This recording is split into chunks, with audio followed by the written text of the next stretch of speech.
Hi folks, I'm Dr. Rick Silver. I'm a psychiatrist and the head of Thrive Emerge, an outpatient mental health center in Columbia, Maryland.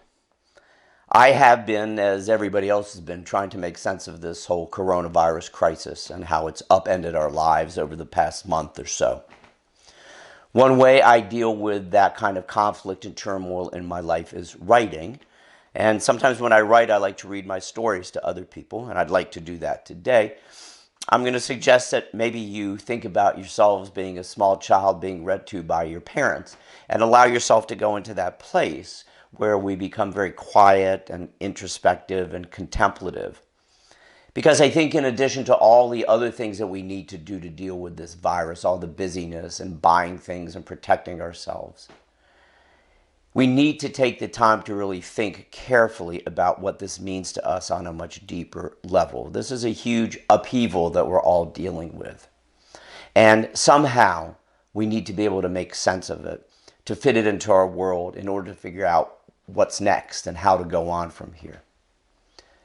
And how to deal with the losses that we're all encountering, some relatively small inconveniences and some huge losses of life and safety and livelihoods. So with that in mind, I'd like to read this piece I wrote a few days ago. It's called I Live Near a River. And I'm hoping that it touches you in some ways that allows you to process some of what you've been dealing with. I live near a river.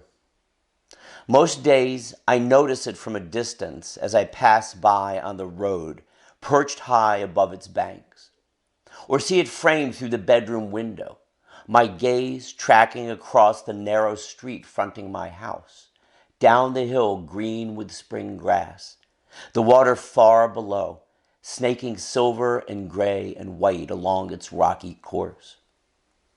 Those days, when everything is normal, the patterns of my life undisturbed, the river flows slow and quiet, a constant background hum to whatever crisis of work or home that might demand my attention.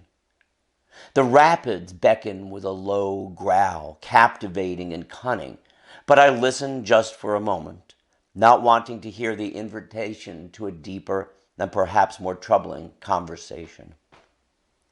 I turn and go about my days, the rhythms of waking and rising, of readying myself to exit my home, driving to work, engaging with colleagues in the discourse of healing, all washing over me like a comforting, lulling wave. Custom breeds a sense of safety that I have come to believe is necessary for my emotional survival. Days when the sky is heavy with rain, gray sheets pound the earth, and the world echoes with a dissonant beat, out of step with my comfortable pace. The river rises, and with it a vague disquiet in my soul. False master of my life, I am reminded that forces well beyond my ken rule the world. Swollen, the river grasps trees in its angry grip, hurls them against rocks, and tosses them wantonly onto the banks. The small bridge at the foot of my road is overcome with the rush and crash of its brown churn, and I stand helpless, forlorn, frightened, the strength of the river magnificent and overwhelming. I submit to its dominance. My voice might rise in anger as I shake a trembling fist, but I have no power in its presence. The victor is clear, the contest won. I have been told that I have a choice about when and how well I listen, but that ultimately life will offer repeatedly the conversation it has deemed appropriate for my soul. Join me now or join me later, it says. Hear my gentle call or wait for my insistent cry, but I will be heard. I go to the river in the cool of an early evening, bowed head, a reluctant supplicant to a lesson long ignored.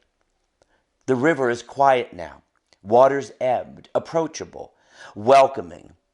I see clear to the bottom, stones and pebbles smooth and green and round. The water plays, all pretense of permanence released, as winter's ice submits to the warmth of spring. It reshapes itself endlessly, shifting and shimmering, the rapids chuckling and chortling. I kneel at the bank.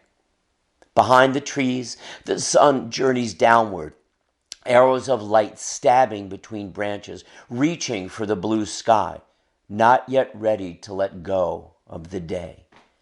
Slowly it darkens, folding into itself, hiding behind the black trunks too thick to penetrate. It will die and return. It knows this cycle, impressed upon it by a force vast and incomprehensible billions of years ago. Yet it clutches at the sky as it draws into the dark cave of twilight. Of late, my life too has cycled, denied its comfortable rhythm by an illness sweeping the world. Listen, the river says, this is not new. You are only just starting to see what was known to your soul long before you came to this world. In the sad inevitability of change, greatness gives way to contraction. What has meaning falls away, and we are offered a choice. Cling desperately to what is fading, or let go to what is unknown. Every moment you have created that has uplifted your spirit, vibrated with joy and meaning, every moment must cede itself to stillness. The roar and churn of channeled water finds rest in the broad arms of the sea. The cycle is endless. We play, we pass, we play again. What might you create in this round of the offering? The hill to home is steep, and I stumble repeatedly on the climb upwards. My feet find the path, and I wend my way between the soft green shoots now rising from the barren earth of winter. The question has been posed, and I hover between worlds, lifting my eyes to the hills around me. From where will my help come? Thank you for listening. I hope to see you again in the next reading. And I hope this has some meaning for you and perhaps some solace. Thank you.